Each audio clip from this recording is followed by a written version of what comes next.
Hello, I'm Nicola and this is the playthrough video for Squirrel's Long Rest. I've already set up the game. I've also drawn my 4 stat cards, which you can see here. I'll explain the game as I go along, so let's immediately start. The aim of the game is to gather 16 food or more, as you can see by the orange spaces here on the food track. I've chosen Sandy as my soil type, which is here, and sandy soil allows me to dig a chamber in my Boros card for 1 less stamina, which normally costs 2, but I lose the initial 3 protected capacity, so I may immediately lose food if I don't dig food storage chambers. So what I'll do for my first action, during each week or round, you have an action phase and an environment phase. During the action phase, you must take exactly 2 actions. So for my first action, I'll dig a food storage chamber, which you can only dig chambers which are connected by tunnels to already dug chambers. Here it's kind of hard to see, but I'm sure it will be fine when you prefer yourself. And I'll dig a second storage chamber, so I will be able to store 6 food. This costed me 2 stamina. The next thing to do during the environment phase is to first resolve predator movement, starting with the red cube. So I've drawn a 3, I've rolled a 3, they are on spot 5, so they will go to spot 2, which means that being a spot adjacent to my burrow, they attack me. So I have to draw a predator card, in this case a Wolverine, and to beat it I must play cards from my hand, which must reach or exceed the danger value, which is 4. In this case, I will spend 2 of my endurance cards, discarding them here, and I'll be able to upgrade 1 card. I will upgrade this agility card, which when I spend it will grant me 1 stamina. And the Wolverine is defeated. They move to spot 3, because from spot 2 they advance to spot 3 after you beat them. The other predator will also move 3, but they will go to spot 1 because they were on spot 4, so 4 plus 3 is 7, which is 1 because movement is circular from 6 to 1. Next, I will have to draw a weather card, which is adverse condition, lose all unprotected food. I have 6 capacity, 3 food, so I don't lose any food. Finally, I must draw 1 stat card to add to my hand, it's another agility, and advance the weak marker by 1. By the way, the environment phase doesn't happen in the last round, so you can be safe if from any weather condition if that happens, or any predator for that case. So what I can do now for my second action phase is to dig a resting chamber, a sleeping chamber, which will allow me to recover 1 more stamina when resting, and I guess I can forage food, which costs 1 stamina, and by the way, movement happens on the tile vertices, so that's why the foraging spots are on the points between hexagons. I have this abundance cube here on the 2 spot, so I'll forage it, and instead of 2 food I will gain 7. You have a movement range which is equal to 3 at the start of the game, so I could move, for example, 1, 2 and 3, but it is more convenient to move to the 2 spot. I've already done 2 actions, so I can move to the environment phase, which is first 4, they go to 1, first And second, they roll 3. From 1, they go to 4. By the way, if a predator were to end up in the same spot as another predator after movement is done, they will advance to the next foraging spot. Then I must draw a weather card, which is serene weather.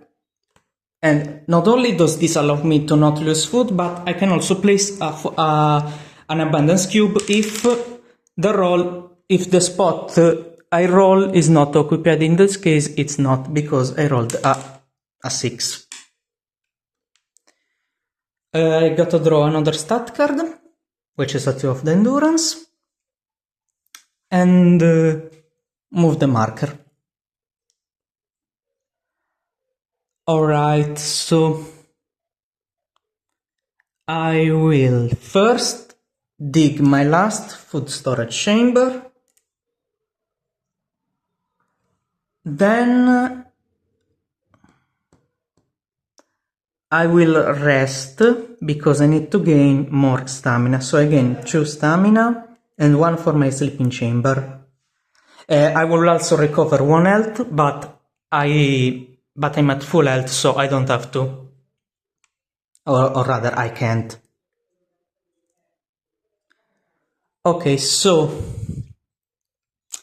movement phase again for the predators. 2, they go from 1 to 3, and 5 from 4, 2, 3 again, so they remain at 4. Then I should draw a weather, which is adverse conditions, but I don't have. I have the protected capacity to save it. And finally, draw another stat card, which is a 2 of agility, and move the marker. Alright, so the 1 spot is free to get, so I'll forage from there. Arrive to 8 food, and my movement range is depleted. By the way, this costs 1 stamina. So I guess I will dig another sleeping chamber. Yes, and this is done. Alright. Well, the predator movement, so from 3 to 6. From 4 to 1, because I rolled a 3. Another adverse conditions, but I have 9 food capacity, I'm at 8 food, so I'm fine. And I get to draw another stat card, which is a 2 of agility.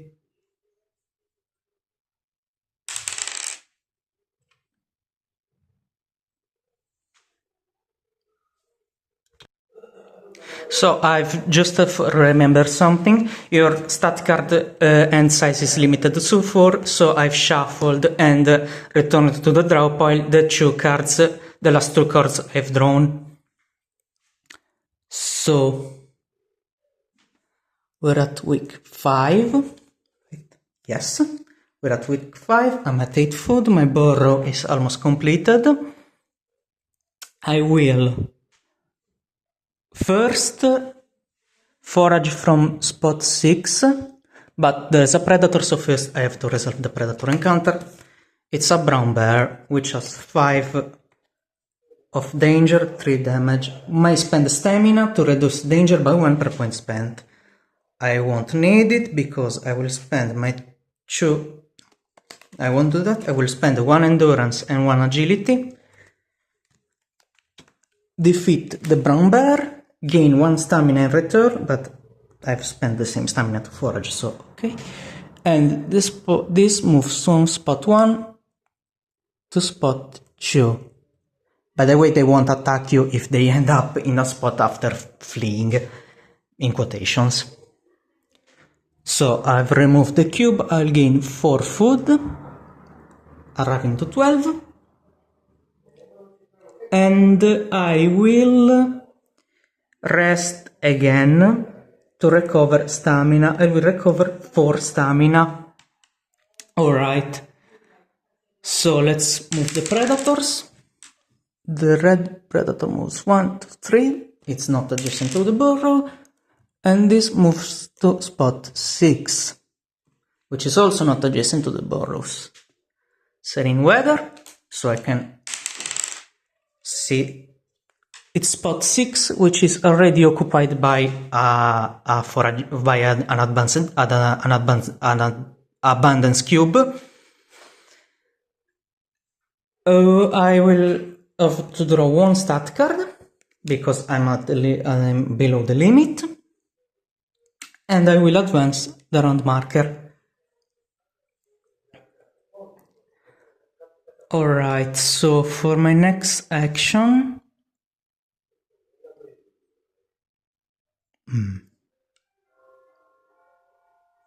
I will forage from spot 2, spending 1 stamina, and forage again from spot 1, reaching 13 food. If adverse conditions happen, I will lose all the food, but that's okay. So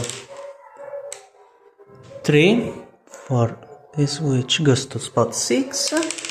I have it in my hand. This goes to spot 3. Alright, it's time to draw a weather card, and it's adverse conditions, so I will lose all the food I've gathered. Great. I will advance this. I am at 3 cards, so I will draw another one. Okay, second to last week. I will risk again foraging from spot 6, which means I have to draw a predator. Snowy Owl, +1 damages per health away from 4. I'm at full health, so I will actually spend this 3 of agility to gain 2 food, defeat the Snowy Owl, and with this I gain 6 food actually. Alright, so I've got another action, I think, and well, I guess I'll forage again, because resting makes me spend food, so, and I don't need the stamina right now. Alright, no, first it's predator movement, so 1, they attack me. A lynx. Endurance cards are worth 1 more point. Discard a card from hand after the encounter. Danger 4, damage 3. So I will actually have to use all my cards, because I can get to 4 and discard 1, so I will have to discard all of them. But the lynx is defeated, and they move from spot 2 to spot 3. 4 from 3 to 1. Now I will reshuffle this and draw a card, which is a 2 of agility.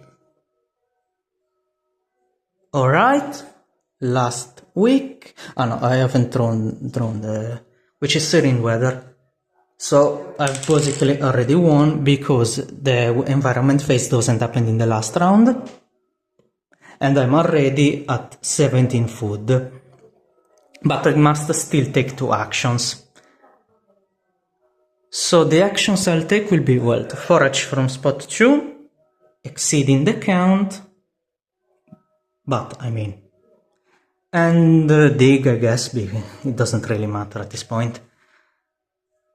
At the end of week 8, I've gathered 18 food, and I've won. Thank you for watching, I hope you enjoyed the video.